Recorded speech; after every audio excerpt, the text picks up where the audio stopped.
Olá, muito bem. Para a aula de geografia, nós vamos trabalhar o que une grupos, o que é necessário para se viver em grupos. Nós já vimos sobre eu em relação aos outros, algumas coisas nós fazemos sozinhos, aprendemos com alguém, depois nós conseguimos fazer sozinhos. Por exemplo, você, desde que você nasceu, você aprendeu uma série de coisas que alguém precisava te ajudar.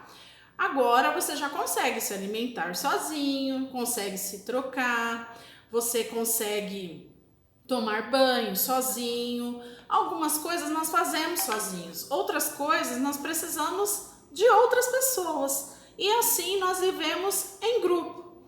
Em grupo, seja por necessidade, seja pela própria vontade, seja por qual for o motivo, nós sempre estamos nos relacionando através de grupos. E o que é que une grupos? O que une o grupo é justamente algo que as pessoas têm em comum.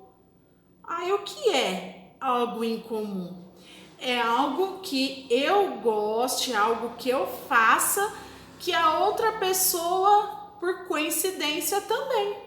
Vou dar um exemplo. Olha lá no seu livro, na página 19, nós temos lá, ó, crianças indígenas fazendo uma celebração na aldeia.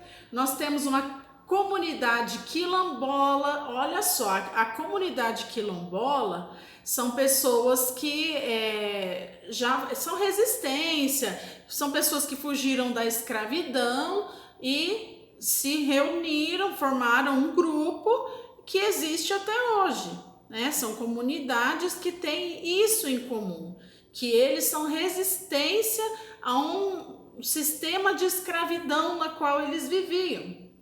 E temos outro grupo aqui, que é um grupo de crianças que estão brincando juntas num campo de futebol. Veja bem, os indígenas têm a mesma cultura, convivem no mesmo ambiente, né?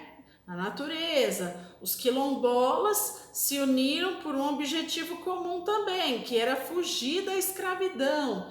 E como vocês fazem, se reúnem em alguns lugares, por exemplo, num campinho para jogar futebol, o objetivo de vocês de se divertir, de ter lazer ou até de treinar é o mesmo, também é um grupo.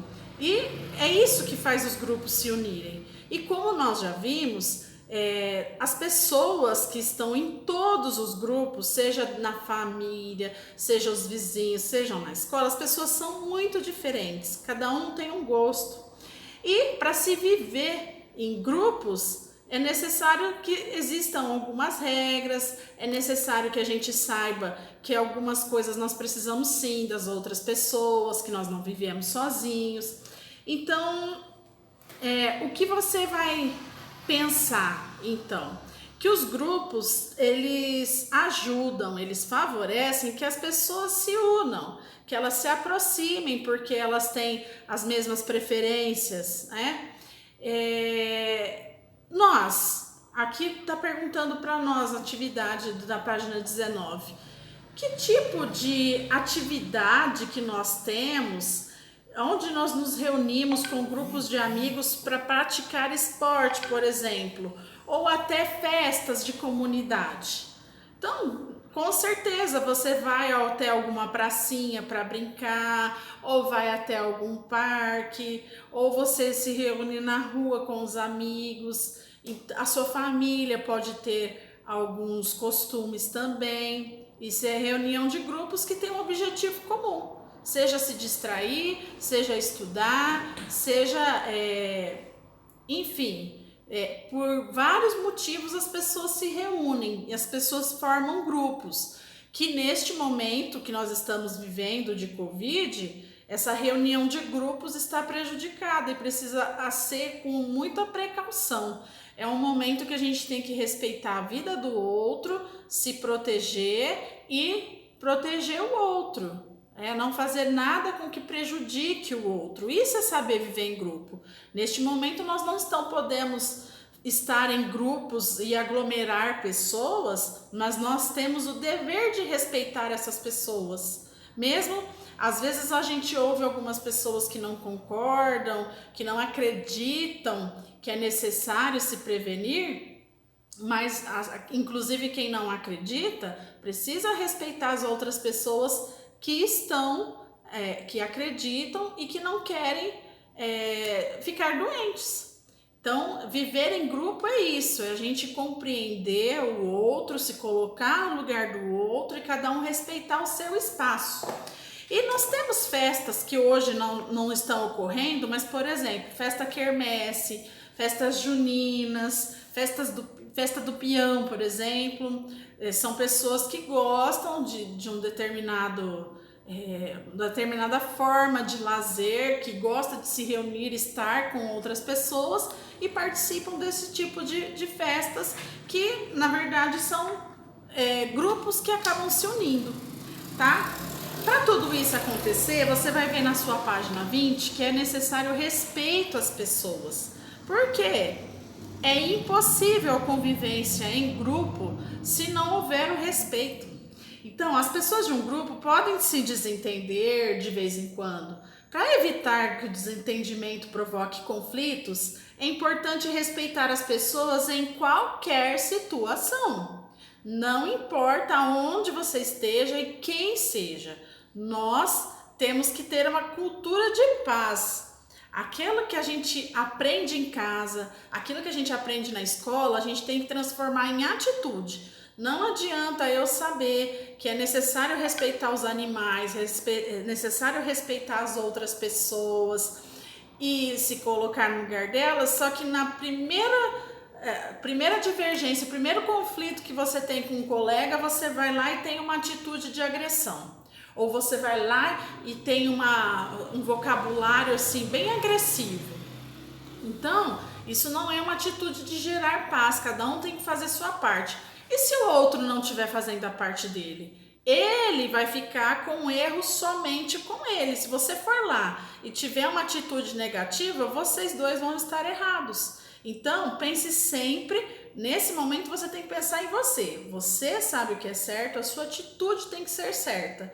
E todo mundo tendo atitudes positivas, os grupos com certeza ficam melhores na convivência, porque as pessoas podem pensar diferente. No grupo, não quer dizer que todo mundo pensa e faz tudo igual, não. No grupo as pessoas podem pensar diferente sim, mesmo gostando de algumas coisas iguais. Só que as pessoas precisam dialogar, conversar, respeitar que a gente pensa de formas diferentes. É assim que funcionam grupos. E tem uma história aqui, Júlio, Marcos e Vitória moram na mesma rua onde costumam brincar juntos. Um dia, porém, eles sempre brincam juntos. Mas aí um chega e fala assim, posso brincar com vocês? Tem duas crianças brincando de bola e a outra chega e fala, eu posso brincar com vocês? Um deles fala assim, não, estamos brincando de vôlei e você só vai atrapalhar. E aí a pessoa ficou assim, meio sem graça. Que final você daria a essa história? Você tem duas opções na sua página 20. Duas formas que você poderia falar para essa criança aqui. E qual seria a forma? Tem razão, Júlio. O Marcos aqui só vai atrapalhar. Você ia concordar que essa pessoa que pediu para brincar só ia atrapalhar? Ou você falaria, sua atitude seria, não, Júlio, dá para brincar com 3 pessoas, fica mais divertido. Qual é a melhor opção? Você vai ver qual é a melhor opção e vai preencher as linhas lá da história, demonstrando qual a melhor opção de resposta. Se é uma resposta mais firme, às vezes até grosseira, falando que a pessoa vai atrapalhar, ou se é falar que é possível sim estar em 3 jogando. Então, às vezes você vai escolher a melhor atitude, só que você precisa pensar se essa mesma seria a sua atitude na realidade.